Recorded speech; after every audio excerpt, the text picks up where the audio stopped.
Y vos, mucho para escuchar. El Arranque con Maxi Lecky por Radio Sónica.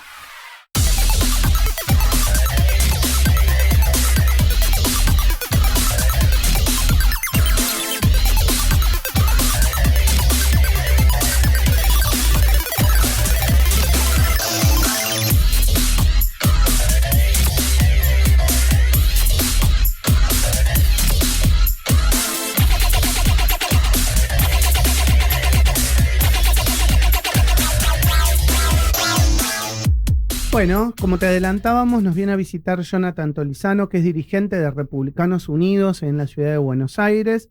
Bueno, vamos a hablar un poquito de todo, de su trabajo territorial, de la actualidad de la ciudad de Buenos Aires, de política, y le queremos agradecer por haber venido. Podemos decir que es compañero, también tiene su programa de radio, Planeta República, en Radio Montecastro, así que bueno, gracias por venir. Muchas gracias, Maxi, por la invitación, gracias al equipo también, es un placer y un honor estar acá. Bueno, vamos a charlar un poquito del trabajo territorial, cómo se viene haciendo, qué fácil o qué difícil es hacerlo en este contexto político de la Argentina, cuando representás a un partido político, a la gente le importa, no le importa. Contame un poco qué es lo que vas viendo en el día a día en la calle. No es nada fácil, hacer trabajo territorial no es nada fácil porque la gente descree totalmente de la política. Sí, claro. Pero, a ver, la ventaja que tenemos con los chicos, con el equipo y demás, que somos gente de barrio. Gente que vamos a comprar al centro comercial. Yo vivo en Montecastro. Y tengo mucha relación con los comerciantes y sé lo que viven en el día a día. Tomo un colectivo, me tomo el tren, digo, no es que somos gente que está totalmente aislada de la realidad. Y creo que ese es el mensaje que nosotros como equipo le estamos dando a la sociedad, que es posible que la gente realmente se meta en la política para encarar una renovación que hasta hoy en día no se está dando, más allá de la excepción que es quizás el presidente Milei. Digo el presidente solamente porque el gobierno tiene muchísima gente que ya viene en política hace 30 o 40 años. Estábamos hablando de ese tema precisamente. Justamente, el presidente es una excepción, pero toda la base política sigue siendo lo mismo. Sí. Entonces, a la hora quizás de hablar de renovación, mucha gente te va a decir, sí, pero Milei es lo nuevo. Claro, pero Milei. Después todo lo demás sigue siendo lo mismo. El statu quo de la política sigue siendo lo mismo. Los comuneros siguen siendo lo mismo. Los legisladores, la mayoría siguen siendo lo mismo. Y algunos que van a renovar bancas. Y los mismos los diputados. Hay que empezar a encarar, como le digo yo, una batalla cultural de que tanto el empresario, el comerciante, el estudiante, el profesional, el jubilado, ¿por qué no?, se meta en política, que no tenga miedo y que tenga ganas de participar para cambiar un poco las cosas, ¿no? Te hago una consulta. ¿No crees vos que la ausencia de las listas sábanas va a facilitar esto que vos decís? Facilita y a la vez no. ¿Por qué? Porque ellos siguen rosqueando los lugares en las listas y demás. Quizás no se ve ahora porque como no hay más listas sábana, no se ve la cara del segundo. No ves la cara del segundo, pero igual está ahí. O sea, si habría listas sábana serían los mismos candidatos. No es que varía. Porque, a ver, lo que hay que cambiar acá, creo que los partidos políticos son muy pocos democráticos porque no hay elecciones internas, no se deciden a través de elecciones internas sus candidatos. ¿Quiénes van a ser sus candidatos? Claro, justamente. Entonces, antes se usaba las elecciones internas. Exacto. Los afiliados iban a votar, aportaban a la vida del partido político y hoy en día un afiliado no tiene voz ni voto. Entonces, ese es el problema que está teniendo generalmente la política argentina, que llevaron justamente a que se genere una PASO en la ciudad de Buenos Aires y también en Nación. Y con una PASO que gastábamos millones, tranquilamente lo podía hacer el partido político con su propio financiamiento, sin gastar un peso de los impuestos. Exacto. ¿Y cómo ves esto en la ciudad de Buenos Aires y la gran fragmentación que va a haber en estas elecciones? Yo creo que la elección en la ciudad de Buenos Aires está totalmente nacionalizada. Está totalmente nacionalizada y aparte estamos viendo que del centro a la derecha está todo dividido. Y del centro a la izquierda quizás están un poco más en conjunto y que hoy en día tiene altas chances de ganar. No sé si de ganar, ¿por qué? Porque vos sumando los votos del centro y la derecha quizás van a ser mucho más, pero del centro a la izquierda quizás hoy tiene mucha chance de ganar Santoro. Sí. Justamente por varios factores, por la división de la derecha, por quizás la falta de gestión que hay en la ciudad de Buenos Aires hoy en día, con muchos temas donde la gente, uno camina, habla y demás, y se queja de la basura, del tema de la inseguridad y un montón de cosas que la ciudad ha venido perdiendo esa esencia de ser la ciudad más segura, la ciudad más limpia, la ciudad más iluminada, y creo que el gobierno de la ciudad tendría que empezar a mejorar un poquito la gestión, más que nada por su votante histórico que lo está reclamando. Es decir, que ves una decadencia en la gestión del gobierno de la ciudad de lo que era antes, o lo que era con Larreta, o lo que era con Macri, a lo que es hoy. Yo creo que la mejor gestión, ¿no? Claro, la mejor gestión del PRO fue la de Mauricio Macri, sin dudas. Fue muy buena también la primera de Larreta, pero teniendo a Macri presidente, era otra cosa, había otra caja y demás. Y ya a partir del segundo mandato de Larreta para acá, la ciudad ya no es la misma. Bueno, hubo una pandemia también, que hubo un parate de la actividad económica. Bueno, el parate de la actividad económica justamente fue consecuencia de las medidas de los políticos, ¿no? De Larreta, Kicillof y Alberto Fernández. Y que pegó en la recaudación y en las cajas. Totalmente. También, obviamente, que uno tiene que reconocer el punto de coparticipación que se le debe a la ciudad, ¿no? Y que a mí me encantaría que justamente el gobierno de Jorge Macri presione sobre el gobierno nacional para que se le devuelva ese presupuesto y después que llame a votar en la legislatura una baja de impuestos para la ciudad de Buenos Aires. Yo creo que tiene que venir por ese lado. ¿Y ahí cómo crees que Republicanos Unidos se inserta, digamos, en este concierto del status quo de la política tradicional? Republicanos Unidos hoy en día está electoralmente conformando una alianza con el PRO, ¿no? Acompaña al PRO. En sí, lo bueno que tiene este partido político y demás, que tenemos recambio generacional. Hay muchos jóvenes que quieren trabajar, trabajar por una renovación política. Estamos practicando, todavía no es perfecto, pero es un sistema quizás más perfecto que los demás partidos políticos, donde las autoridades del partido se eligen mediante el voto del afiliado, donde estamos quizás puliendo todavía el tema de elegir nuestros candidatos a través de elecciones internas, y creo que eso es algo novedoso para lo que es la política, porque los demás partidos políticos son siempre los mismos, porque siempre hay uno que da las órdenes y que baja las directivas para decir va este, va este, va este. Bueno, acá quizás no pasa lo mismo al 100%, pero bueno, todavía lo estamos puliendo, es un sistema que hay que pulirlo. Más allá de la interna del partido político que representan o de la unión con el PRO, ¿cuáles son las propuestas? La propuesta, como todo partido liberal, es bajar impuestos, eliminar regulaciones. Obviamente que después tenemos visiones quizás distintas a lo que puede ser el gobierno nacional o el gobierno de la ciudad. Digo, yo me considero como un liberal más clásico, ¿no? A mí me preguntás sobre la obra pública y a mí me encanta la obra pública, siempre que esté bien administrada. Digo, es un país donde le hace falta muchísima infraestructura para generar desarrollo en las provincias que están totalmente abandonadas, y obra pública y demás llevaría desarrollos a las economías regionales, que hoy está totalmente suspendida la obra pública, y creo que es un error del gobierno nacional. Pero lo que pasa es que el gobierno nacional siempre dice que a través de la obra pública había un curro. Exacto. Sí. Y el tema es que si no lo hace el Estado, hay muchas cosas que no las va a hacer nadie. ¿A quién le lleva la cloaca a la gente? ¿Quién le lleva una autopista? ¿Quién le lleva la luz? ¿Quién se la lleva? Vamos a decir, sí, hay cosas que son de la provincia. Sí. Ok.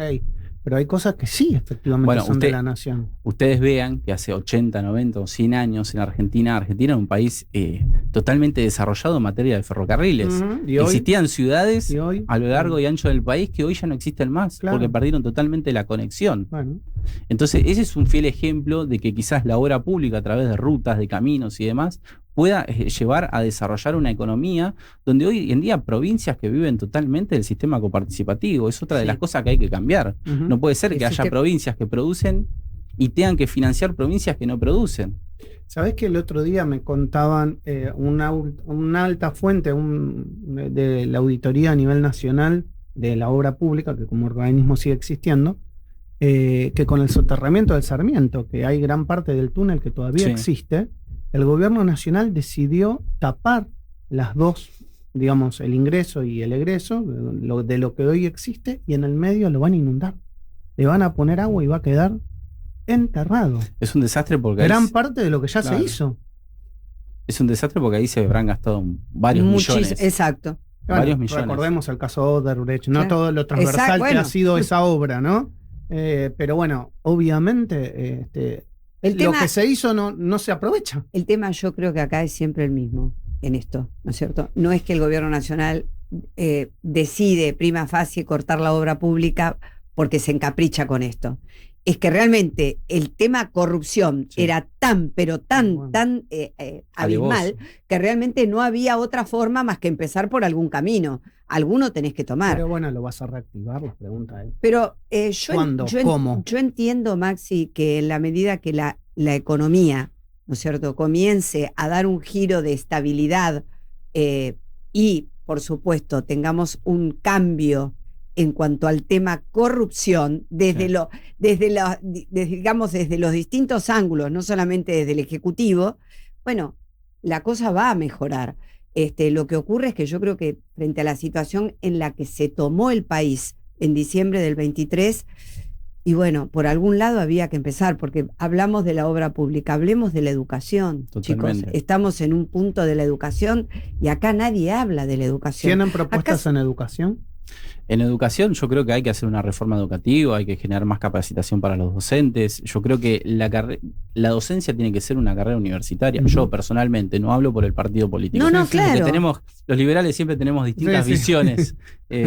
Bueno, la izquierda también, no te preocupes. Sí, es verdad, se matan entre no te ellos. preocupes. Pero son distintas miradas que apuntan hacia un mismo lugar, ¿me entendés? Que es la posibilidad de hacer un cambio para las nuevas generaciones, o sea, ¿qué es lo que les estamos ofreciendo? O sea, uno habla en materia educativa y la verdad, yo te digo, no escuché a ninguno de los candidatos decir la propuesta es esta, Exacto. ¿me entendés? Y yo creo que es preocupante lo que está ocurriendo en las escuelas. Yo creo que tiene que haber un proyecto nacional sobre educación. Es difícil en un partido donde la educación depende de las provincias también, ¿no? Claro. Y hay muchísimas cosas que se le escapa al gobierno nacional, ¿no? Y que uno dice, che, es culpa del gobierno nacional, sea el presidente que sea, y quizás no es culpa del gobierno nacional. Entiendo. Hoy en día vemos que quizás el presidente va a entrar en un proceso de bajar impuestos cuando las provincias te matan totalmente con el tema de los impuestos, Exacto. ¿no?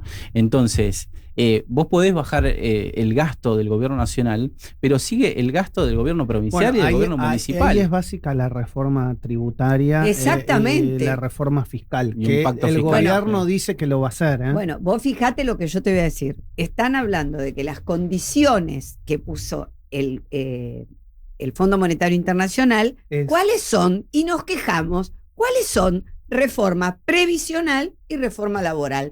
Es que es la única. Si vos hablás de la cantidad de gente que está hoy desocupada u ocupada, Sí, pero subocupada, y ves los porcentuales, vos decís, se impone una reforma previsional como sea. Y sin embargo, desde el otro lado, ¿qué se dice? Bueno, lo que pasa es que nos prestan la plata a cambio Pero de... en esto los liberales están todos de acuerdo en las reformas que hacen falta.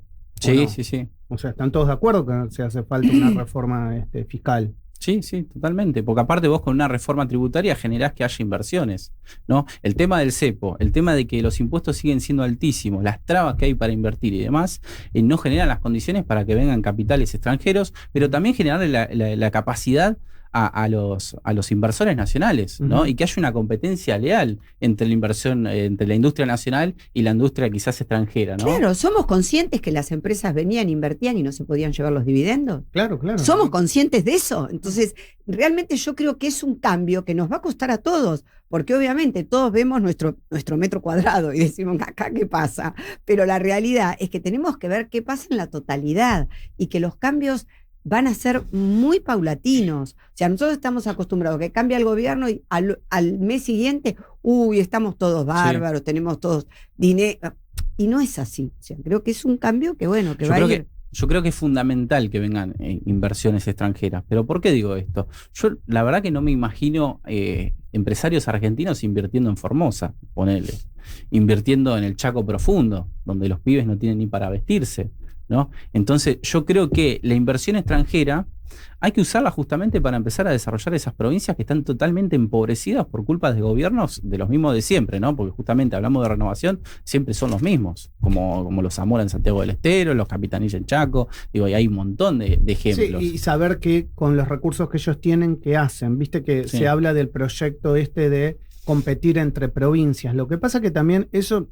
Hay que tener mucho cuidado, tal vez lo digo siendo, por ejemplo, de una provincia importante como es Santa Fe, pero cuando vos te comparás con Chaco o te comparás con Formosa, más allá de lo que sea el gobierno de turno, hay también una desventaja histórica que tienen las provincias. y una ventaja histórica que ha tenido la capital o que ha tenido la provincia de Buenos Aires o que ha tenido la provincia de Santa Fe sobre otras provincias. Sí, la Entonces vos, fundamentalmente. y vos eso lo tenés que poner en juego. Claro. Digamos, porque la inversión nacional que ha tenido justamente en obra pública, en infraestructura que tuvieron algunas provincias, no la tuvieron otras. Entonces, cuando vos decís, che, quiero competir con aranceles para que paguen menos una pyme en Formosa que en Capital Federal, y obviamente que se va a quedar en Capital Federal, pero que tiene acceso a muchas cosas que en Formosa no lo tiene, pero históricamente también Formosa tuvo otras desventajas, ¿entiendes? Sí, totalmente. O Misiones o cualquier otra provincia. Yo creo que tiene que ser un proceso a 20 o 30 años eso, no es que de un día para el otro vos vas a dejar de financiar, aparte hay que reformar la Constitución, ¿no? Para reformar la ley de coparticipación y demás, es todo un tema constitucional, pero digo, esto tiene que ser un programa a 20 o 30 años, donde vos puedas generar las condiciones, ¿no? Exacto. Obviamente que el Estado tiene que estar, porque tiene que estar en todos lados, en todo el país tiene que estar el Estado por la salud, la educación, la inseguridad, que en la provincia de Buenos Aires es un desastre, pero hay cosas que el Estado tiene que generar las herramientas, sino que el Estado le tenga que dar laburo a toda la población de una provincia. Yo creo que no va por ese lado. Ok. Jonathan, gracias por venir al streaming de Sónica, un placer. Bueno, espero que no sea la última vez y bueno, seguiremos en contacto. Quiero dejar un mensaje. Adelante. Que la gente se anime a participar. La verdad que yo estoy muy contento porque me toca liderar un lindo grupo, un grupo de gente honesta, gente que trabaja, estudiantes, profesionales y demás, y es un gran motivo para que la gente se sume a hacer política. Yo creo que hay que encarar un camino de renovación de las bases de la política para que el día de mañana quienes gobiernen, no te digo que sea presidente, pero quienes gobiernen sean gente que realmente sabe lo que es trabajar, sabe lo que es estudiar, sabe lo que es el día a día, tomarse un colectivo, un tren, y la verdad que por eso, me motiva mucho a encarar este proyecto. Y bueno, ojalá que el día de mañana todo este equipo y mucha gente también se sume a esta nueva patriada. Muchas gracias. Gracias a ustedes, Jonathan es un placer. Tolizano, dirigente de Republicanos Unidos de la Ciudad Autónoma de Buenos Aires, pasó por la mañana del arranque. Estás escuchando El Arranque. Programa nominado a los Martín Fierro Digital 2022 como mejor programa de interés general por Radio Sónica, la radio